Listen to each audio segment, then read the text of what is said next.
Tanto a natureza como a revelação testificam do amor de Deus.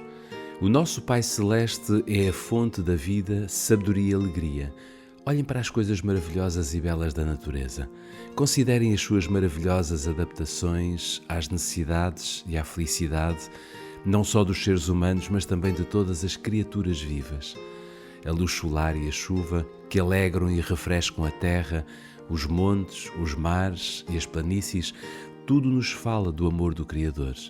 É Deus quem supre todas as necessidades diárias de todas as criaturas. Nas belas palavras do salmista, nós podemos ler no Salmo 145, versículo 15 e 16: "Os olhos de todos esperam em ti, e tu lhes dás o seu alimento a seu tempo. Abres a tua mão e satisfazes os desejos de todos os viventes." Deus criou o homem perfeitamente santo e feliz, e a bela terra, quando saiu das mãos do Criador, não revelava vestígio algum de decadência ou sombra de maldição. É a transgressão da lei de Deus, a lei do amor, que tem acarretado a dor e a morte.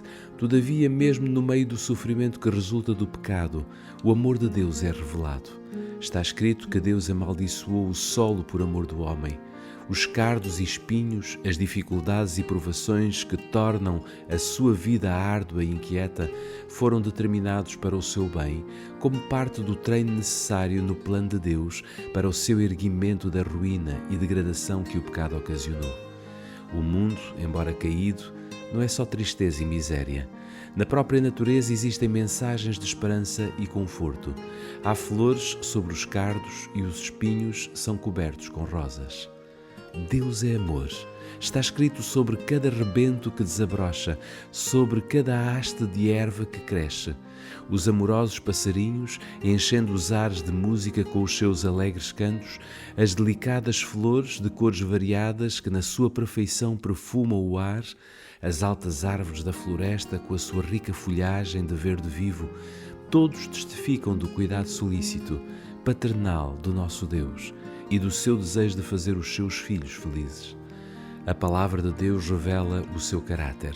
Ele próprio declarou os seus infinitos amor e compaixão. Quando Moisés orou: "Mostra-me a tua glória", o Senhor respondeu: "Eu farei passar diante de ti toda a minha bondade." Está escrito em Êxodo capítulo 33, versículos 18 e 19. Esta é a sua glória.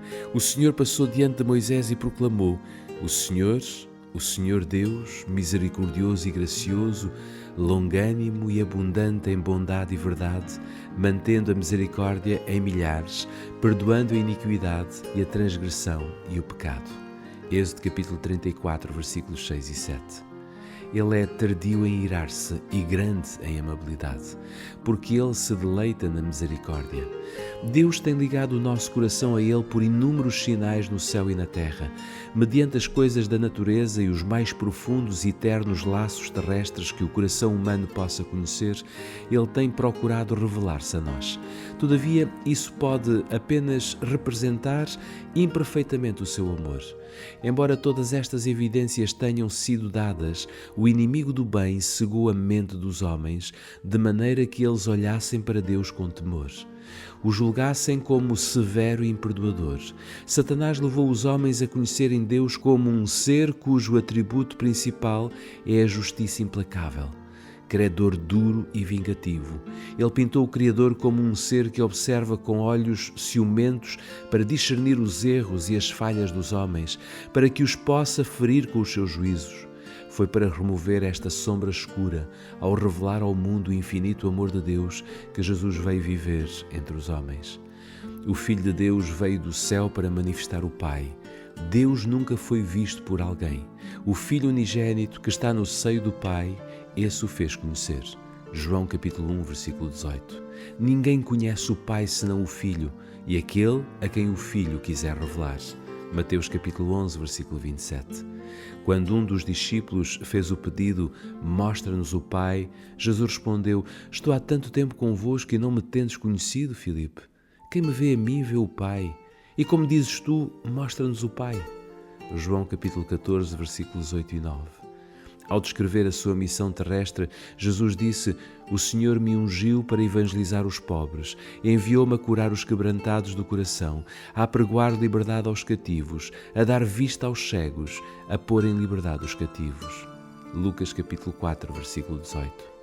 Este era o seu trabalho. Ele ia por todo o lado fazendo o bem e curando todos os oprimidos de Satanás. Havia aldeias inteiras onde não se ouvia um único gemido de dor em nenhuma casa, pois ele tinha passado por elas e curara todos os seus doentes. O seu trabalho dava evidência da sua unção divina. Amor, misericórdia e compaixão eram revelados em cada ato da sua vida. O seu coração enchia-se de terna simpatia para com os filhos dos homens.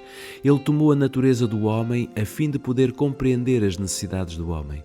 Os mais pobres e os mais humildes não receavam aproximar-se dele. Até mesmo as crianças pequenas eram atraídas para ele. Elas gostavam de subir para os seus joelhos e contemplar a sua face pensativa e bondosa.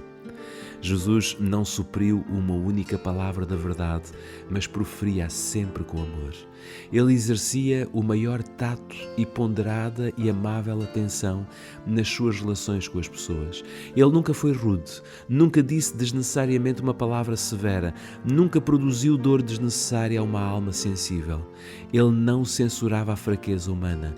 Ele dizia a verdade, mas sempre com amor.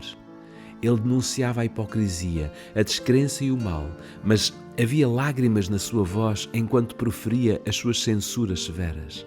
Chorou sobre Jerusalém, cidade que ele amava, que recusou recebê-lo ao Salvador, mas considerava os seus habitantes com terna simpatia. A sua vida foi de abnegação e solícita consideração pelos outros. Cada pessoa era preciosa aos seus olhos. Embora se conduzisse sempre com dignidade divina, baixava-se com o olhar mais terno para cada membro da família de Deus. Em todos os homens ele via seres caídos, sendo a sua missão salvá-los. É assim o caráter de Deus revelado na vida de Cristo. Este é o caráter de Deus. É do coração do Pai que as correntes da compaixão divina, manifestadas em Cristo, fluem para os filhos dos homens. Jesus, o terno, compassivo Salvador, era Deus manifesto em carne. Foi para nos redimir que Jesus viveu, sofreu e morreu. Ele tornou-se um homem de dores, para que pudéssemos ser participantes da alegria eterna. Deus permitiu que o seu amado Filho, cheio de graça e verdade, vir de um mundo de indescritível glória a um mundo manchado e afligido pelo pecado, escurecido com a sombra da morte e da maldição. Ele permitiu-lhe deixar o seio do seu amor, a adoração dos anjos, para sofrer vergonha, insulto, humilhação, ódio e morte. O castigo que nos traz a paz estava sobre ele, e pelas suas pisaduras fomos sarados. Isaías capítulo 53, versículo 5. Contemplem-no no deserto, no Getsêmani, sobre a cruz. O imaculado Filho de Deus tomou sobre si mesmo o fardo do pecado. Aquele que tinha sido um com Deus sentiu no seu íntimo a terrível separação que o pecado faz entre Deus e o homem. Isto fez brotar dos seus lábios o angustiante clamor: Deus meu, por que me desamparaste? Mateus capítulo 27, versículo 46. Foi o fardo do pecado, o sentimento da sua terrível enormidade, da separação que ele causa entre a pessoa e Deus. Foi isto que despedaçou o coração do Filho de Deus. Mas este grande sacrifício não foi feito a fim de criar, no coração do Pai, amor pelo homem, nem para o tornar disposto a salvar. Não. Deus amou o mundo de tal maneira que deu o seu Filho unigênito. O Pai ama-nos não por causa da grande intercessão, mas Ele providenciou a intercessão porque nos ama. Cristo foi o meio através do qual Ele pôde derramar o seu infinito amor sobre um mundo caído. Deus estava em Cristo, reconciliando consigo mesmo o mundo. Está escrito em 2 Coríntios capítulo 5, versículo 19. Deus sofreu com o seu Filho, na agonia do Getsêmani. Na morte do Calvário, o coração do infinito amor pagou o preço da nossa redenção. Jesus disse: por isto o Pai me ama, porque dou a minha vida para tornar a tomá-la. João capítulo 10, versículo 17. Isto é, o meu Pai tem-vos amado de tal maneira que que Ele até me ama mais por dar a minha vida para vos redimir. Ao tornar-me no vosso substituto e fiador, ao dar a minha vida para tomar as vossas fraquezas, as vossas transgressões, sou querido do meu Pai, pois pelo meu sacrifício Deus pode ser justo e todavia ser justificador daquele que crê em Jesus. Ninguém senão o Filho de Deus podia realizar a nossa redenção, pois só aquele que esteve no seio do Pai o podia revelar. Unicamente aquele que conhecia a altura e a profundidade do amor de Deus podia manifestar esse amor. Apenas o infinito sacrifício feito por Cristo em favor do homem caído podia expressar o amor do Pai para com a humanidade perdida. Deus amou o mundo de tal maneira que deu o seu Filho unigênito. Ele deu não só para viver entre os homens, para carregar os seus pecados e morrer em sacrifício por eles. Ele deu-o à raça caída. Isto devia identificar-se com os interesses e as necessidades da humanidade. Ele, que era um com Deus, ligou-se com os filhos dos homens por laços que não devem nunca quebrar-se. Jesus não se envergonha de lhes chamar irmãos. Ele é o nosso sacrifício, o nosso advogado, o nosso irmão. Portanto, a nossa forma humana perante o trono do Pai e através das eras eternas é uma com a raça que Ele redimiu, o Filho do Homem. E tudo isto para que o homem pudesse ser erguido da ruína e degradação do pecado, para que pudesse refletir o amor de Deus e participar na alegria da santidade. O preço pago pela nossa redenção, o infinito sacrifício do nosso Pai Celestial em dar o seu Filho para morrer por nós, deveria dar-nos elevadas concepções daquilo que podemos tornar-nos mediante Cristo. Depois do inspirado apóstolo João ter percebido a altura, a profundidade, a largura do amor do Pai para com a humanidade, ele encheu-se de adoração e reverência. E incapaz de encontrar linguagem adequada para expressar a grandeza e a ternura deste amor, apelou ao mundo para o contemplar. Vede quão grande amor nos tem concedido o Pai, que fôssemos chamados filhos de Deus. Está escrito em 1 João capítulo 3, versículo 1. Que valor isto coloca sobre o homem? Pela transgressão os filhos do homem tornaram-se súbditos de Satanás. Pela fé no sacrifício expiatório de Cristo, os filhos de Adão podem tornar-se filhos de Deus. Ao tomar a natureza humana, Cristo eleva a humanidade. Homens caídos são colocados onde, pela união com Cristo, eles se podem tornar, na verdade, dignos do nome de filhos de Deus. Este amor não tem paralelo. Filhos do Rei Celestial. Preciosa promessa. Tema para a mais profunda meditação. O incomparável amor de Deus por um mundo que não o amava. O pensamento tem um poder subjugante sobre a pessoa e submete a mente cativa à vontade de Deus. Quanto mais estudarmos o caráter divino à luz da cruz, mais veremos misericórdia, ternura e perdão, unidos com equidade e justiça, e mais claramente discerniremos evidências inumeráveis de um amor que é infinito e de uma terna compaixão que ultrapassa a simpatia e o amor de uma mãe ansiosa por um filho desviado. Grande é o Senhor, digno de todo louvor.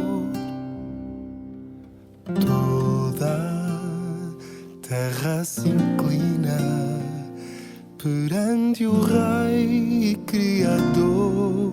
Eu te exaltarei com cântico novo. Compassivo tu és, ergo a ti meu louvor. E eu celebrarei tua justiça e bondade, tua misericórdia, eu te exaltarei.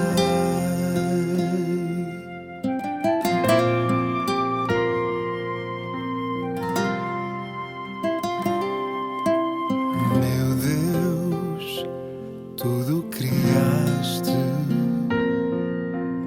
terra, os céus e o mar, lagos, rios, florestas, és o motivo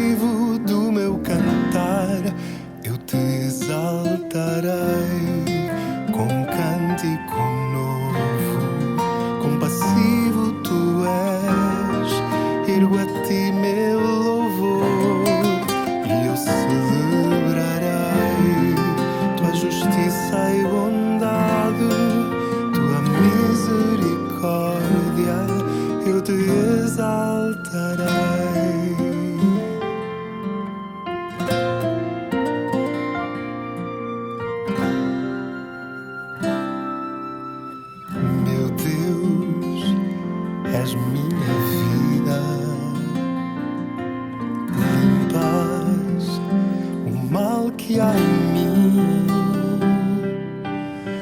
Curas minhas feridas, o teu poder jamais tem fim. Eu te exaltarei com um cântico novo. Compassivo tu és, ergo a ti meu louvor, e eu celebrarei tua justiça e bondade, tua misericórdia. Eu te exaltarei, eu te exaltarei, eu te exaltarei.